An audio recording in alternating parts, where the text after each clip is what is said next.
नमस्कार, श्रद्धा संवाद में आप सभी का स्वागत है।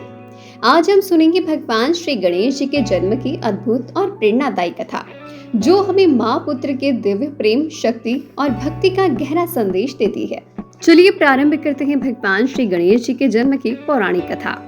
एक समय की बात है, कैलाश पर्वत पर जब भगवान शिव जी प्रायः साधना और ध्यान में लीन रहते थे और माता पार्वती एकांत में खोई हुई थी।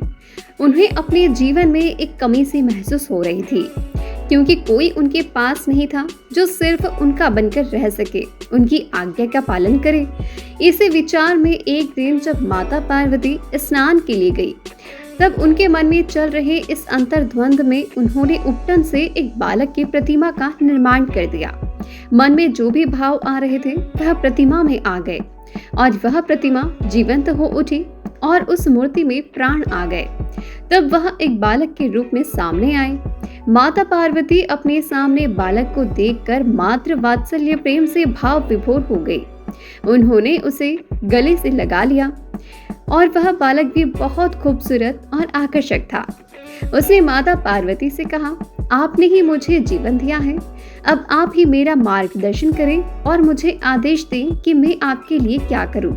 तब माता पार्वती ने भी प्रेम पूर्वक आदेश दिया और कहा, वत्स, मैं स्नान के लिए जा रही हूँ, तुम इस द्वार पर पहरा दो और किसी को भी भीतर मत आने देना।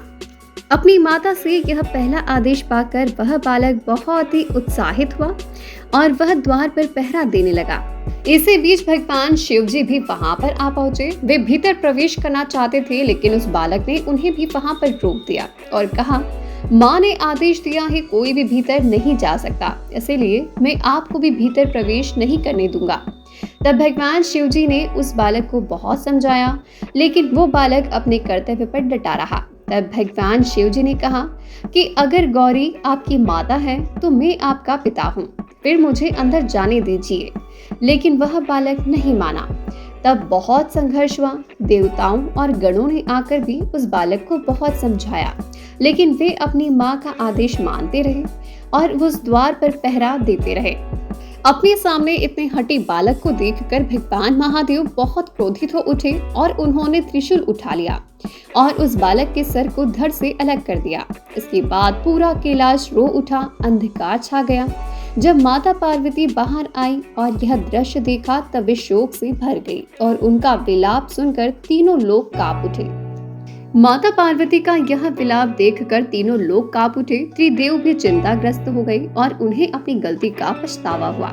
तब माता पार्वती ने कहा कि अब वे तभी शांत होगी जब उन्हें उनका पुत्र वापस मिल जाएगा। माँ पार्वती ने क्रोध में संपूर्ण सृष्टि का विनाश करने का संकल्प ले लिया था। देवताओं ने मिलकर भगवान शिव जी से निवेदन किया कि वे बालक को पुनः जीवन दान दें।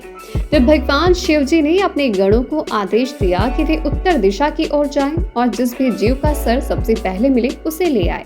गणों को सबसे पहले एक गजराज के बालक का सर मिला। उन्होंने उस सर को लाकर भगवान शिव जी को दे दिया, जिसके बाद शिव जी ने उस गज सर को उस बालक के धड़ पर रखा और उसमें प्राण डालकर उसे जीवन दान दिया। अब उस बालक के मुख पर एक गज का सर लग गया था, इसीलिए गणेश जी को गजानन भी कहा जाता है।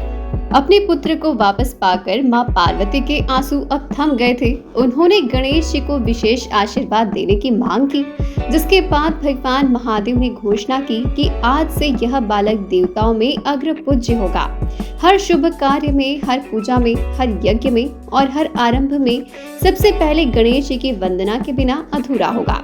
तभी से गणेश जी को विघ्नहर्ता, सिद्धि विनायक और प्रथम पूज्य कहा जाता है। यह कथा हमें दो महत्वपूर्ण बातें सिखाती है। पहला, कर्तव्य, आज्ञा का पालन कितना जरूरी है, और दूसरा, संकट के बाद भी जीवन में नए रूप में पुनर्जन्म और नई शुरुआत भी संभव है। गणेश जी का जन्म केवल एक कथा नहीं, बल्कि भक्ति और श्रद्धा का अमर संदेश है।